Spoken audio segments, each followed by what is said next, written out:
Hello, everyone. This is Katana Abbott, and I want to welcome you to Smart Women Talk, where I search the world for smart women and a few good men. And this includes best-selling authors, thought leaders, and change agents who are on that leading edge. So our topics include things like money, business, health, inspiration, and the metaphysical. So today we are interviewing a returning guest, author Kathy Caprino, about her new book, The Most Powerful You, 7 Bravery Boosting Paths to Career Bliss. It's just hot off the press Hot too. off I'm the so press. hi, so excited. So Thank we're you going to for having talk me. about why women need more bravery and how to make a meaningful difference in the world. We're going to talk about the 7 most damaging power gaps to prevent women from thriving at work and what contributes to how they were formed. Sure, we're going back to childhood here. You know it. Okay, and the first step to take if you want to make, an impact today, and leverage your talents in a more fulfilling and rewarding and successful way. So I just want to share something though before we get started, Kathy. I want to share a quote because I think this is important. Success is liking yourself, liking what you do, and liking how you do it, and that's by Maya Angelou. Being confident and enjoying who you are is so important to leadership. Our theme this month, we always have a monthly theme, and we do a monthly theme-based easing. But the theme we chose was badass leadership, and Yes. so for this month, and so one of the most important things we can do is stand in our power. I believe our personal power. And I believe one of the most important ways we can do that goes back to this quote, and it's identify what you love doing, but as well as what is easy for you, what you're great at. So think about those things that are effortless because those are your natural strengths. And here's the secret. You're not going to think they're anything. You're not going to think they're important. So you may have to ask other people. It's those things that they're your natural born talents, your unique abilities. So when you can combine your passion, your purpose, and your unique talents, you'll not only be happier and healthier, I promise, but things will begin to flow and become effortless. And if you're in a position where you're wanting to make money, to become more successful, it's going to be easier and easier because all of us have been in those places where we are stuck and it's difficult. When you're in that kind of a situation, it is a message from the universe that you need to get some help from a mentor, from a coach, from someone, because life is supposed to flow. And when you are in that flow and you're doing what is your unique ability and your passion, it's going to be easier for you. So the reason I brought all this up is not just the topic about leadership, but we have the Smart Women's Academy as one of the benefits of being part of the Smart Women community. It's a free online school where we have courses on money, health, business, and so much more. We even have a 10-part meditation course. We also are going to be, next month, we're going to have a course by Lisa Tenner on how to write your book. Oh, 27 wow. parts to it. I mean, Oh, and wow. it's free. It's free. Right now, they're all free. We'll see. That's Okay. amazing. But we just launched, it'll be out this next month. It's Turn Your Passion into Profit. And I've interviewed 9 of the top leading experts. I mean, Camille Jane, she is one of the top leaders in female leaders in the top 3% in the planet. And she goes in and turns companies around. And I interviewed her and she told us exactly what she does. So you can get your pen out, you can take notes, and she tells you exactly what she does. And it's always, Wow. mostly with these men, and she turns these companies around and makes them profitable. Louis Schiff has made his ebook available it's the first habit, and it's about this, what I'm talking about. And there's just all these great interviews. So I want you to come to joinsmartwomen.com. You'll join our community. Again, it's free. There's no catches. We're a nonprofit.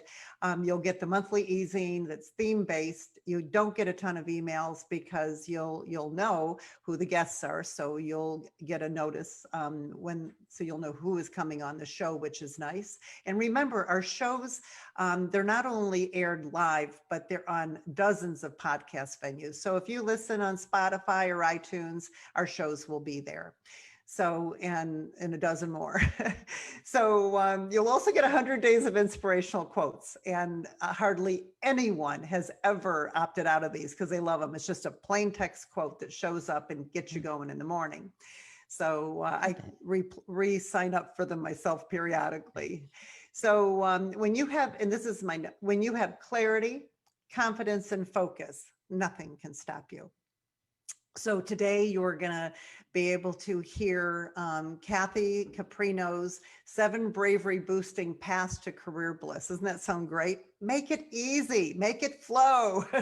So we're in for a great show, but first I do want to tell you a little more about Kathy. She's an internationally recognized career and leadership coach, writer, speaker, educator, dedicated to the advancement of women in business, a former corporate vice president. She is also trained as a marriage and family therapist, a seasoned executive coach, senior Forbes contributor, pretty awesome, top media source, and author of Breakdown, Breakthrough, and The Most Powerful You.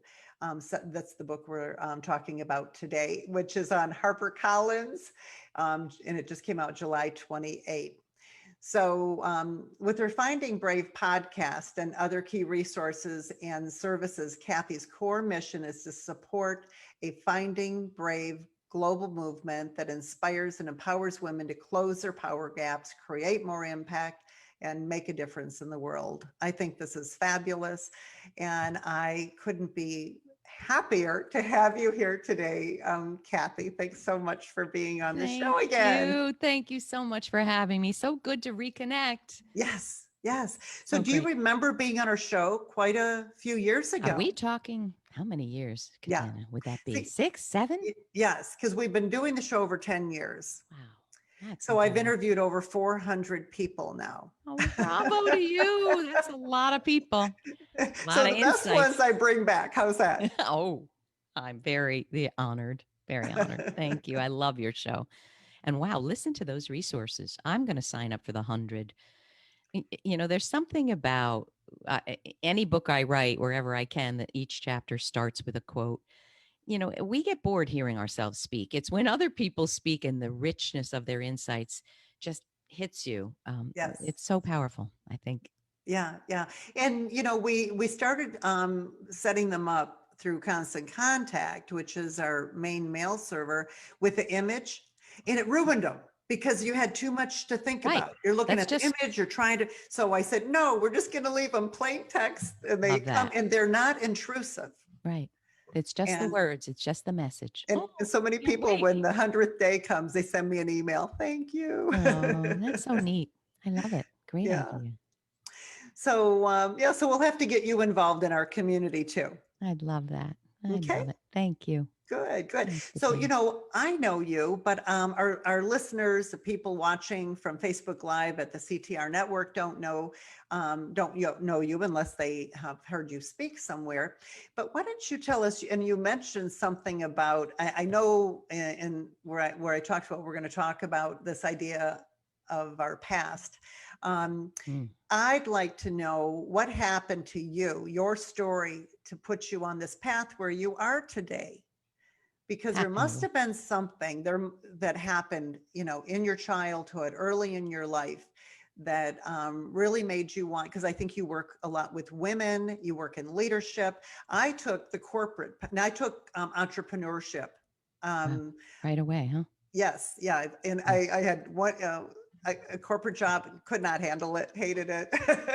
And so I've always Got been out. entrepreneur and I work with entrepreneurs, but it's so important to have women like you showing women in corporate how to take their careers to that next level. So was there something that happened when in your life that Yeah. So nobody's asked me quite that story, but I'll tell you kind of the trajectory. And I do want to say, Katana, that when I talk about career, I talk about entrepreneurs, consultants, private practitioners. I don't see that divide that other people okay. talk about. Just so you know, I'm talking about how you show up in the work that you do. But here's the story. And everything you said as the preamble really fits what I talk about. When I look at myself as a young person, there were important themes. For instance, even age 16 to 21, I was a competitive tennis player, went to the States in tennis. I loved psychology. My dad was a scientist, and the only thing he never got an A in was psychology. So he would say, "Oh, Kathy, you always want to get to the bottom of things." I loved psychology. I had a therapeutic ear too, even at a young age as a teen. Boys and girls would call and say, "Can I come over and talk?" Mm, And I'd say to my mom, "What's going on with this? I don't have the answers. I'm 16." I loved to write. I loved ideas. I was passionate about literature.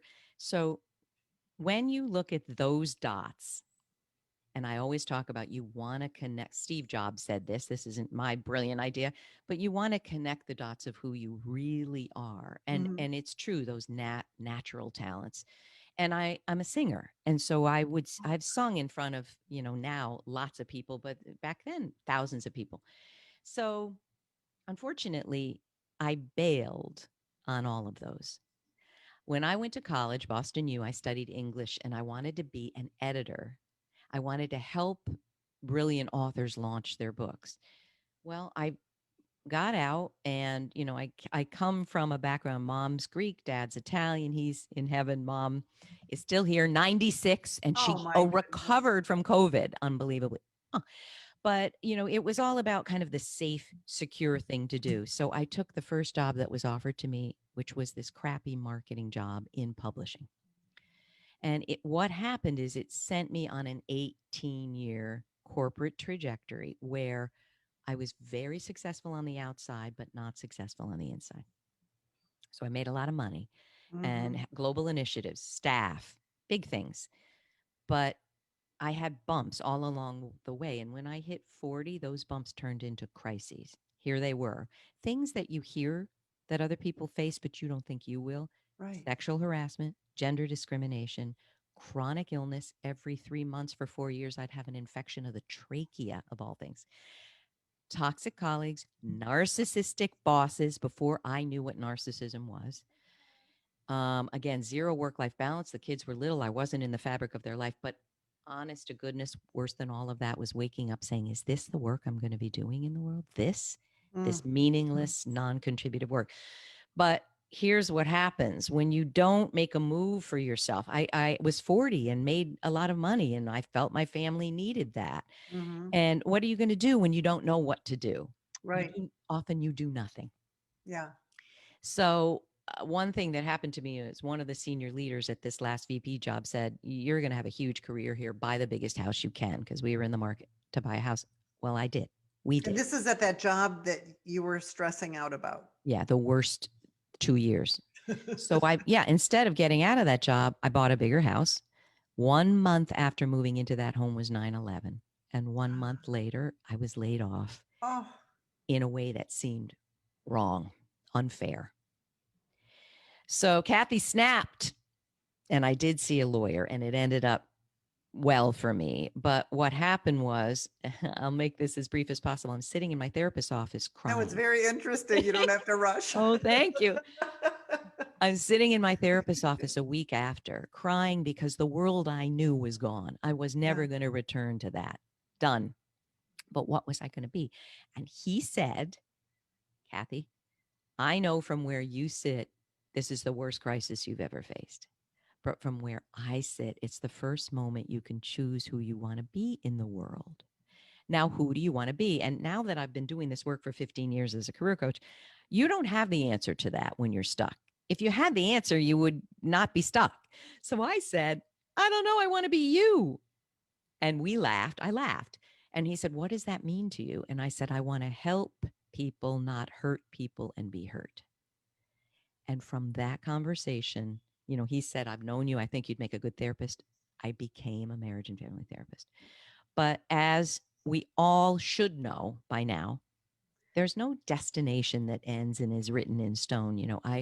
I worked with rape, incest, pedophilia, suicidality, drug addiction, and I learned what it is to sit with someone who's going through the darkest of human experience, and some of it that you don't understand and you might actually hate, like pedophilia. But if you're going to help someone, you have to find a way to connect.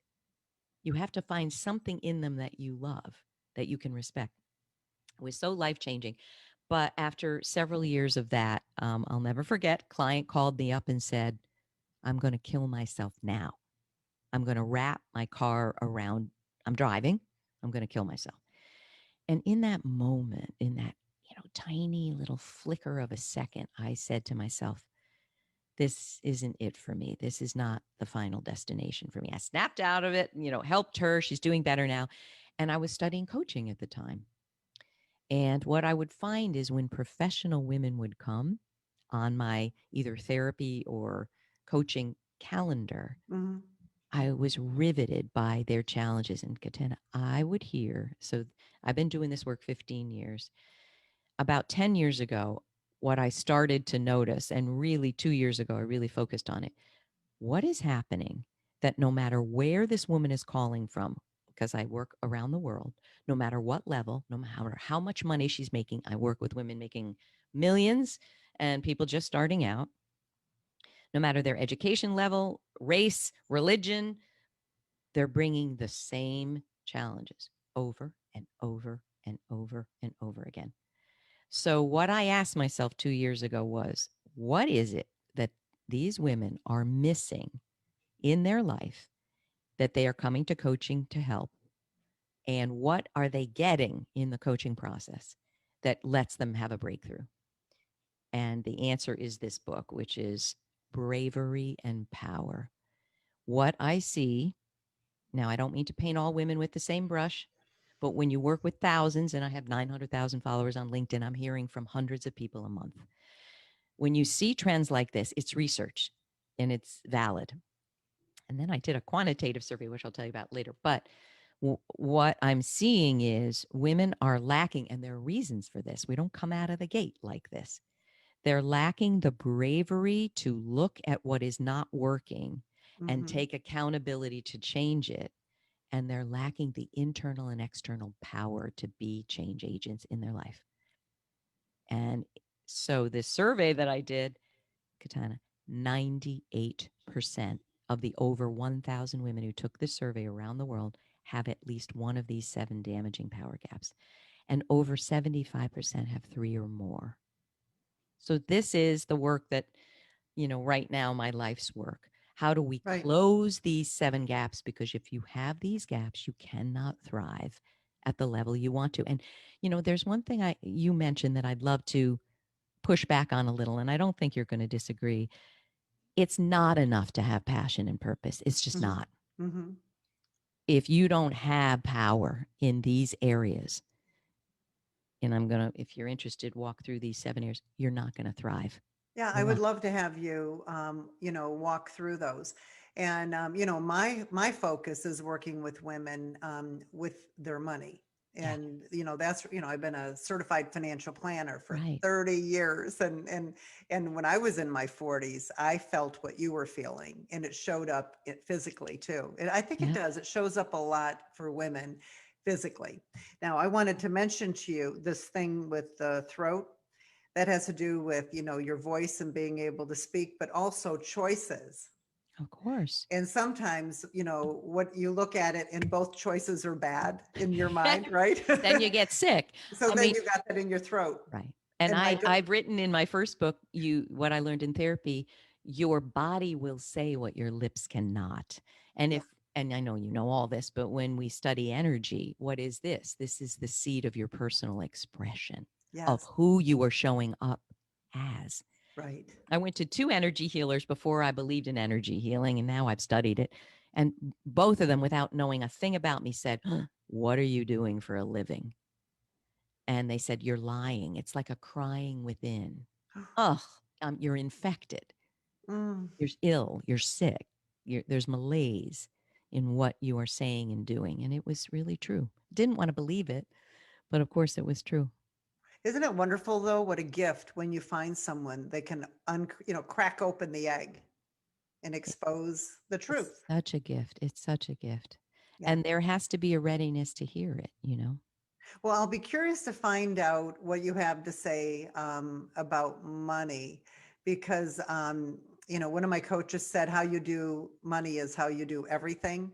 And I do this thing with the 5 money personalities, and it all stems back to something that happened in our childhood.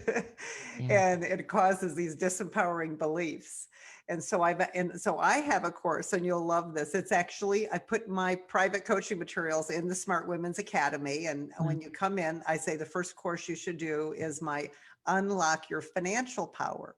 love it. So I know you're talking about power, and I think a lot of it ties into our ability to handle money, because I think women undercharge.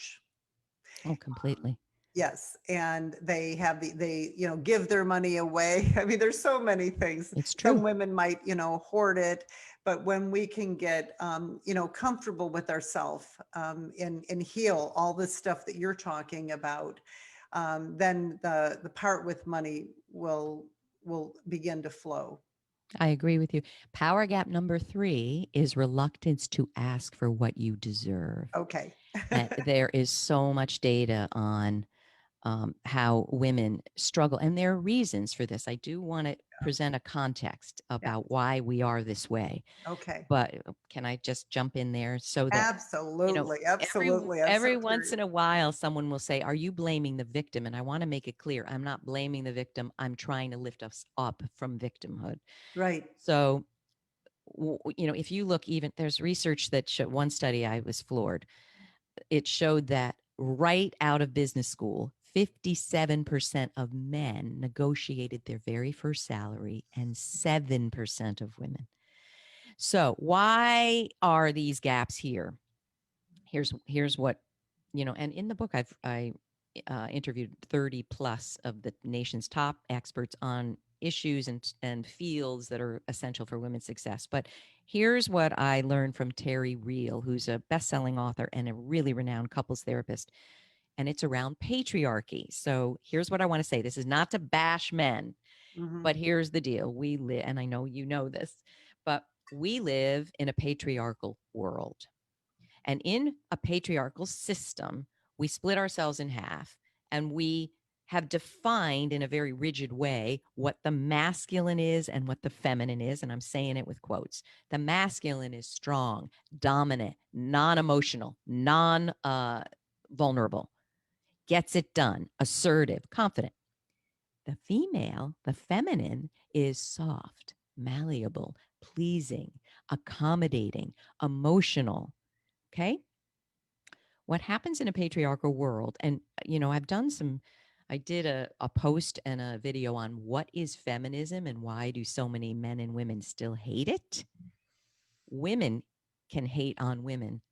Hmm. Women can hate on strong women as much as men who are uncomfortable with it. Right. But in this patriarchal world, and there's other research, The Confidence Code is an amazing book to read, where the authors found that before age 13 or so, girls were on par with boys in terms of how they saw themselves as leaders and believing in their ideas and raising their hands for plum projects and assignments, for interest in STEM, science, technology, engineering, math, for thinking they could be an astronaut. But Mhm. starting age 13, girls go underground. Their voices get suppressed. They aren't as likely to raise their hand and say, "I can do it. I can be the leader." Even the STEM issue, I think it wasn't it a an Ivy League president came out and said just girls aren't as good in STEM, and it's just wrong. And he, I think, was fired. But it's even been shown that teachers have an unconscious bias that girls are not good in science and math and engineering and shouldn't encourage them. I mean, it goes deep. It goes deep. So while you're talking about that, Kathy, my girls went to Catholic high school. What happens when women are in an all-girls school? Does it change or not? Interesting. I don't have data on that, but a lot of women that I've worked with who've been at all girls schools, it's very uplifting. They feel they can do anything. They're in an ecosystem where they're not suppressed, but you're overlaying Catholicism to it. Oh yeah. We won't go there. I'm not Catholic. I'm Greek and Right. Italian, Yeah. but I'm sure you have a lot to say, and I'm sure they have a lot to Yeah. say Yeah. about the place of a woman in Right. the world, right? Yeah. Um, so the important thing to understand is we didn't come out of the chute with these challenges. Hmm. They are culturally and societally and institutionally and organizationally sustained and Hmm. encouraged and exacerbated. So you know, I know you see this in everybody you talk to. If you want to make a difference in the world, there's a lot of ways you can do it. You can intervene individually, organizationally, institutionally, societally. My sweet spot is individually or one to many where I can do that deep work.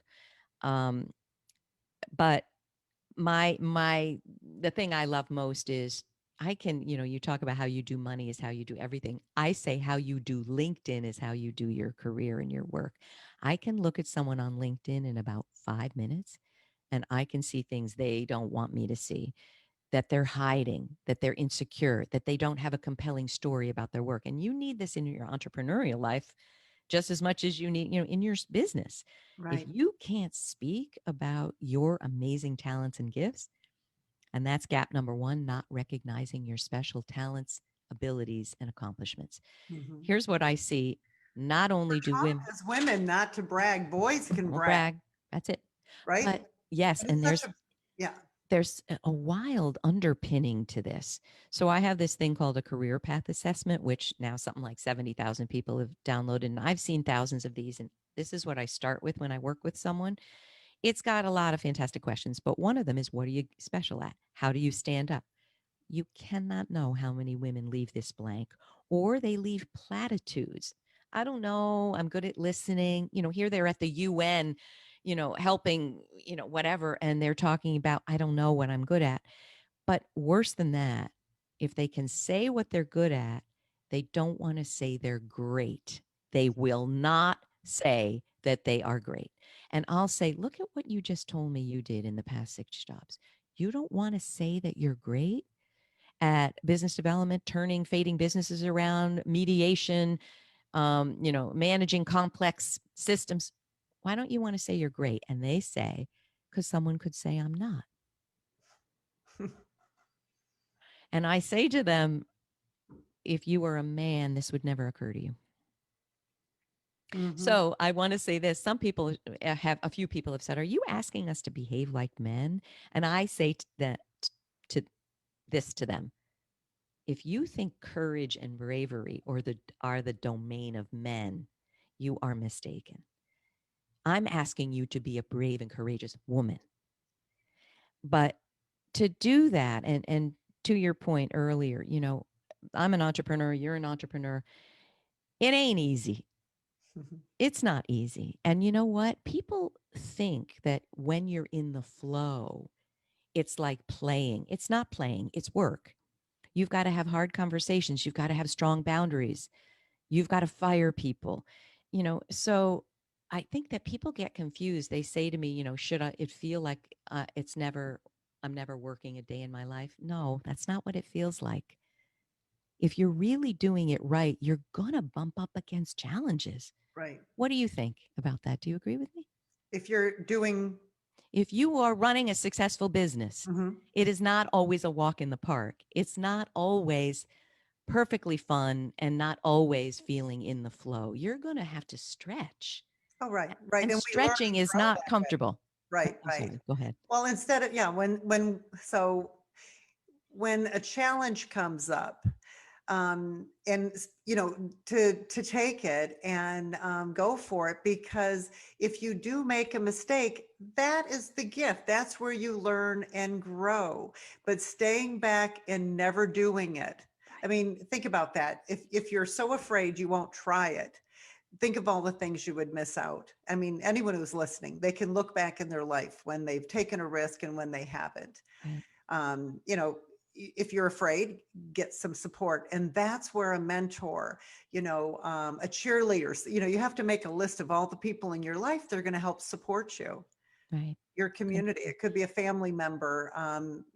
Having a coach, being part of some kind of community is so important, because it is scary to go out and do it on your own. It And, is. the voices that we hear first are going to be our ego, or, our voice of fear is the voice it's going to be the loudest. It's going to show up first. And then we're going to start self-guessing ourselves. That's it. So we have to learn how to get past those things. And power gap number 4 is isolating from influential support. Mm-hmm. So in the book, I interviewed Sylvia Ann Hewlett, whose research shows that women have 3 times as many mentors as men, but men have twice as many sponsors. And for the people that Well, don't what's know, the difference? Yeah, yes, because I let me don't tell know. you, Yeah. a mentor is someone who is in the fabric of your life and is 10 steps ahead of you and is excited to give you advice, counsel, be a sounding board and give feedback. A sponsor is that plus this. They are powerful. They're influential.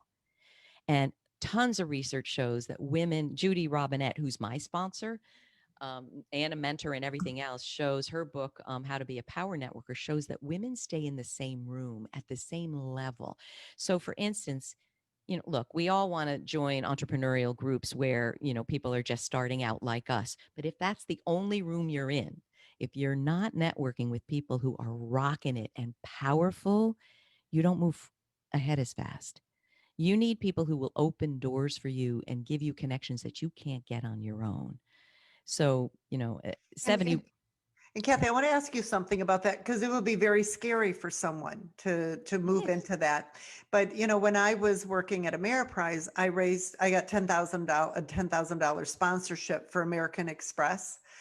For the Women's Economic Club. That's what it was called back then. And I Wow. remember I went in there and they all thought I was a vice president of American Express. And they were like just rolling out the red carpet and everything. And I remember I walked out of there and I thought, we see ourselves so differently than others, where Wow. some people, they talk about fake it till you make it or whatever. Maybe a lot of men do that. I don't know. Maybe they were taught that, but we are so vulnerable as women and we see ourselves differently.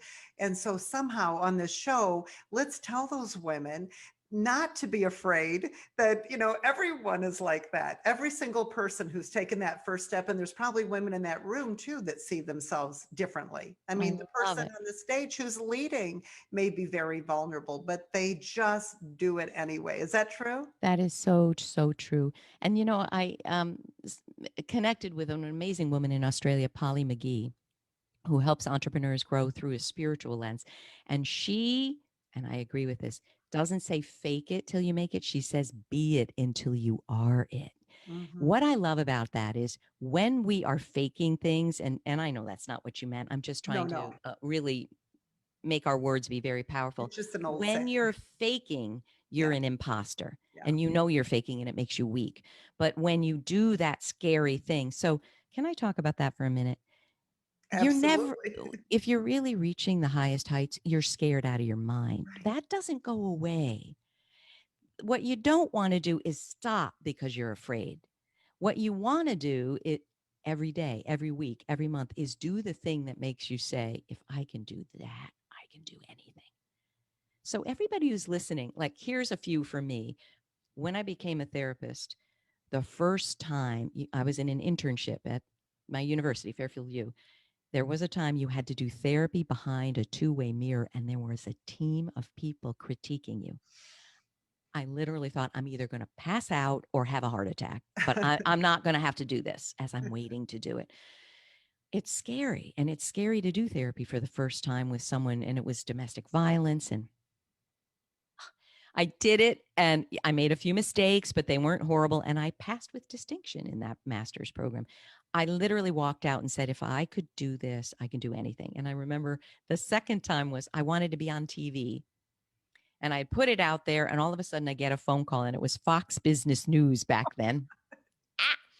And they said, Can you be here in 2 hours? It's the satellite office in Connecticut. I remember like running around literally like my head had been chopped off like a chicken. I had one stocking on, one stocking off. And I thought to myself, why did I say I wanted to do this? Right. Why did I want to do this? But I did it.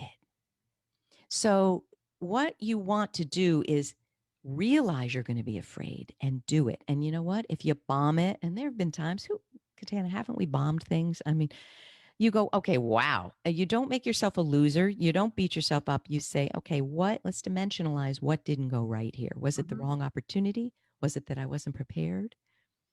So you move That's where through. we learn and grow. I think, see, Right. we That's have it. to slow down. One thing I wanted to share that Lewis Schiff shared is that multi-millionaires, they share with their colleagues when they have a mistake. And because he Right. did a survey like you did, a huge one, where the middle class, they keep it a secret and they don't share because they're embarrassed, and they don't realize that the wealthy, the people that have like 10 million, $30 million, they share their mistakes, and then they have this network, they can support each other. Love it. And I And I thought think that was I love so that. amazing. We're taught, don't talk about it, keep quiet, Right. And I think maybe part of that is, and I'll listen to that interview, when you are very successful in your own eyes and the eyes of others, you're not afraid to be vulnerable. I mean, some of the most viral posts I've ever had, 8 million views, 3 million views, I'm coming out and being vulnerable. Like Mhm. one was 6 toxic behaviors that push people away. How do you recognize them in yourself and change? Mm, And I whipped it up, threw it up there on LinkedIn. Whoosh, off it goes. And I thought, people are going to yell at me. Are you telling me I'm toxic? People wrote, "Oh my goodness, I'm toxic. I'm reading your list and I am toxic. And my mm, family says I'm toxic." So actually, it is that vulnerability that people really respond to. So if mhm, you're in business and you think it needs to be all veneered, that you're all perfect, you're missing a lot of opportunities to mhm. connect with real people. Yeah. Yeah, well, even doing the show in video, switching Like from I audio can see to, my light from my windows come crossing. It's not perfect. None of it is perfect, right? but I did it for about a year, and I said, we're just going to talk on video, but we're not airing it. We're just going to toss it. And I Yeah. did that. It is brave to do it live, Huh? Katana. It's brave to do it live. Yeah, It it is. changes things, but it makes it so much more interesting, and it's a totally different experience. I can see that. Mhm. I'm going to do it. I'm going to do it for my own show. It's great. So we touched on one, Oh, the and power gaps. yeah, and I just want to remind, all of these are in your book, and people can go deeper That's right. with this. And we only get so much time on this show, so tell us what you want to cover today. We covered four. Yes. Can I read them and Yes, pick, I'd love that first, you because pick. some people are note takers, and Okay, they may great. go, wow, I really need to find out that one. All right. And I'm going to give you the percent that said yes or maybe to having this gap in this Okay. survey. Oh, that's good. Okay. All right. And again, 98% of the women surveyed have one of these. So, what I'd love the listeners to do is write down the one or two that go bing. The first is not recognizing your special talents, abilities, and gifts. 63% said they have that. The corollary to that is, I don't want to say that I'm great. I don't want to say it or think it. Number two, communicating from fear, not strength. 70% have this. What does this mean? You weaken your message. You apologize for your message. You're in a meeting and you're ready to raise your hand and you go, I don't know if this is a good idea or if I'm on track. You broadcast to people, don't listen to me. Yeah. It's soft and it's not confident. Now, And what was the again, percentage on that one? that was 70%. Now, I do want to say I'm not blaming the victim. I interviewed the behavioral science guys on my Forbes blog, and they showed gender bias is real. They showed a video of a female actress saying the exact same words as a male actor, and it was, I don't agree with the direction we're going here. Audiences, both men and women, viewed the woman, her perceived competency and her perceived monetary value dropped exponentially, whereas his just dropped a little. So our society does not encourage communicating from strength, but we can't sit back and let that happen. We Hmm. have to, move forward on that. The third is reluctance to ask for what you deserve, 77%. And that is the highest one. And number four is isolating from influential support, 71%. That's I'm awkward and afraid to network with people who can help me. Number five is acquiescing instead of saying stop to mistreatment. By that, I Mm. mean sexual harassment, gender bias, gender discrimination. Do you know that the research shows that 8 out of 10 women will be sexually harassed in their career at some point? Mm-hmm. And 4 out of 10 believe they've experienced gender bias. Mm-hmm. I've lived through sexual harassment. And one thing I want to say here, I learned from Terry Real, the therapist I talked about earlier. I actually deleted an email that would have proven in a court of law that I was sexually harassed. I deleted it as I was leaving the company. And in the book, I talk about how now I know why, that I Mm-hmm. didn't know why then. Oh. Now, and 48% say they are experiencing this. I think it's much more. I think this is a case where you don't self-report. You don't want to admit it because I know a lot about narcissism. I've studied narcissism. I've done a 6-part webinar training on when you're married to a narcissist, when your boss is a narcissist. I know a lot about it. So many people, we do need to talk about So childhood. what is it? You said number 6 is Number 6 is, oh no, yeah, no, I'm just still with the acquiescing to about the about mistreatment. the harassment. Well, yes, but what I'm about to say here is a lot of people were raised with controlling, manipulative parents, Mm-hmm. some of whom were narcissists. If you have that, you don't know how to say no. Your boundaries are not what they need to be. So you either attract negative abusive relationships or work cultures. You are attracted to them. Mm. That's all part of number 5. Oh Number my. 6, and this one is the second highest, losing sight of the thrilling dream for your life. 76% said that's where they are. What that means is you came out of the school, college, and you had an idea for who you could be, for the impact you could make, and you bailed on that dream. And there's reasons we bail: money, security. I have children. I've got to do the right thing. I bailed on my thrilling dream from about 2 seconds after I graduated. So that's 76%. And finally, the 7th one is allowing the past and past trauma to define you. And trauma can be you were told by your boss you're stupid, you got fired, you got laid off, you were passed over in a promotion. They gave a guy 20 years your senior who knows nothing about your job. They gave him the job over you. We are traumatized by what's happened. What was the number on that? Because usually with the past, it's resentment or regret that you carry around, or anger. It's pain. Yeah. Yeah. So people say it's 62%, but the part of that, it's much more than that. Yeah. And part of that low number is, I'm a therapist. I've lived in the realm of what trauma is, and trauma is on a spectrum. I mean, it can be you're in war and you come home and you're living with PTSD, but it can be the smallest thing that someone else would say, "What are you so worried about that for?" Like me getting laid off in a way that was so brutal to my ego and felt so unfair, and I couldn't wrap my head around it. That's trauma. Mm-hmm. And that can stay with you, and it shows up. And I can look at this career path assessment that women fill out. And often, part of this is a little energy work, and having been a therapist, I can almost see, even if they're not mentioning it, that there was some trauma in their life. And either Don't you that can, find that most women have had some kind of trauma, I though? mean, frankly, who hasn't? Right. I The mean, question is, have you healed from it? So what I love to say is this: you are what your childhood taught you to be, unless you unlearned it. And for many of us, we got messages, whether they were intentional or not, we got messages that hold us back. So here's a tip. I was watching Tony Robbins' documentary, I Am Not Your Guru. And I watched the whole thing, but there was one statement he made that literally I almost keeled over. He said to the audience, "Who did you crave love most from? And who did you have to be to get it?" Oh, And immediately, Katana, I said, I had to be obedient for my mom and brilliant for my dad. mm-hmm. I can't barely even say that without choking up. And this is what I want to tell everyone. Mom's still alive. God bless her. She's been the most supportive, cheerleader for me. But I'm on the phone with her and I said, "Mom, this is going to come out in my book. This statement that I feel I had to be obedient for you. What do you think?" And there was this dead silence.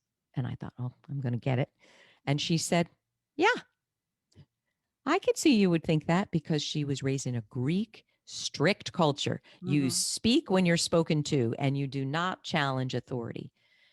So the thing is, people, if you're raised to be obedient, you know what someone said? I was on his podcast, Caleb, the other day, and he said, "Interesting. I don't think you can be obedient and brilliant at the same time." Hmm. And I said, "You're right. I had never thought of that." But for dad, I love him. He's in heaven and he really was the light of my life. But I would come home with all A's and an A minus, like regularly. I had a 4.2 average out of 4 Yeah. in high school. And he would say, "Oh, good, good for you. But what was the A minus?" Now, he didn't mean it. He didn't mean for me to internalize I had to be brilliant, but it doesn't matter if he meant it. So That's how did what that affect you though I in had to life? be brilliant and I had to be obedient. Wow. I mean, I until I became a therapist and then got energy healing and had my own therapy Right. Oh, work. I'm glad you included the whole thing with the energy healing because I Oh, think all these experiences are stored in our body. That's why I use energy work when I do the money personality sessions. it is. It You have to. I always say when no amount of talk therapy or talk coaching helps you, it's in your cells. Hmm. It's Oh, in your good. Yeah. yes, oh yes. And I've studied Reiki and can kind of I don't do the hands-on work anymore because truly I'm not as boundaried as one needs to be. Hmm. I kind of take things on. What was your question before that? I forgot. I'm talking so much. I'm talking right over you. Oh, so I had to be obedient, which means Yeah. I couldn't challenge authority. I couldn't say things that I knew were going to be upsetting. I mean, it really was a disaster. Yeah. And I overcame it. I did so much work, like to the point where, I'm putting out things on Forbes and I've mentioned this. The video I put up was a FaceTime live about feminism. Why do so many men and women hate it? Honestly, the hatred that came my way, 2 men and women were furious, but 2 men said, "Shut up, you dumb C word." Well, you're not going to say important things if you can't say stuff that gets people mad. Hmm. So I had to overcome that. And the brilliant piece is that if you get your worth only through your grades and how excellent you appear or vanity metrics, like a lot of people, they're looking at how many followers they have and, you know, they're trying to validate that they're brilliant. That is a very crippling experience. Right. So I've done a lot of work on both of these, in every possible way you can imagine. So are you saying women need to really be more authentic when it comes to, let's say, someone who is in corporate? Okay. Do they need to be more authentic, almost with their personal brand and standing up for what they believe in? Or do they Yeah. have I to mean, stay within the corporate values and you know, well, I would say what they're this. being told? I Because mean, I obedience, think you've being in answered your corporate own is so, who want I think you've answered your own question. yeah. I mean, a lot of women come to me, they're very successful, but they're miserable. And that was me. If you're in an ecosystem that doesn't support your core values, and I just wrote a post on Forbes, 10 questions to ask to help you determine if your leader or manager is someone you should be following. Go to Forbes, you'll find it there. Forbes, Kathy Caprino.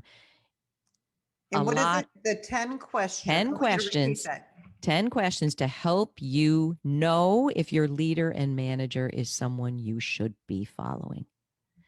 And one of the key questions is, what are their values? Are they behaving in ways you actually want to emulate? Are you making excuses for them? Like, well, he didn't mean it. Why are you saying that? If he's a leader, every word out of his mouth or hers should be what they mean. Why are you making excuses? And, do they uplift people or do they tear down people? Mm-hmm. I mean, read this. And someone wrote on LinkedIn, I love this list. And What was your response like on that one? I wanted to. I get a lot of comments, some private, like, well, this is why I'm quitting. Yeah. Because, and somebody wrote, I flipped them and I'm asking myself, am I living up to these? Am I the leader I want to be? I mean, Right, right. don't you love it when people are brave enough to look at that? And Mm. she said, there's a few here I need to work on. But, when you put out a post like that, you're going to hear from people who read the list and realize, uh-oh. So to answer your question, do I think you should stay in an organization that flies in the face of your values? No. Why would you? But it's the hardest thing to try to leave But you know what, for many Katana? people. I tell people a lot, and I know you'll appreciate this. Now that we're entrepreneurs, now you had a year in corporate life, I had 18 years. I believe that No, well, oh, okay, yeah. I had That 18, was you had one, right? my Oh, very first job. No, when I went to Ameriprise, American Express Financial Advisors, that was corporate. I was there 20 oh, years. oh, But we had two choices. You can be an employee or you can be independent contractor gotcha. and own your own practice. And we ended up owning the value. So I managed over $100 million, in Ooh. assets, Oh, and I owned my clients and I was able to, so that was totally different. total. That's entrepreneurial. Yeah. So So it was still my point entrepreneurial, is, but I was in corporate, and there's, you still have that. And I just want to share this. I remember I had all these suits and I started out with the bow ties even, at the beginning, but I remember I was always wearing these suits and I had this desire to do like, to wear like, burn them.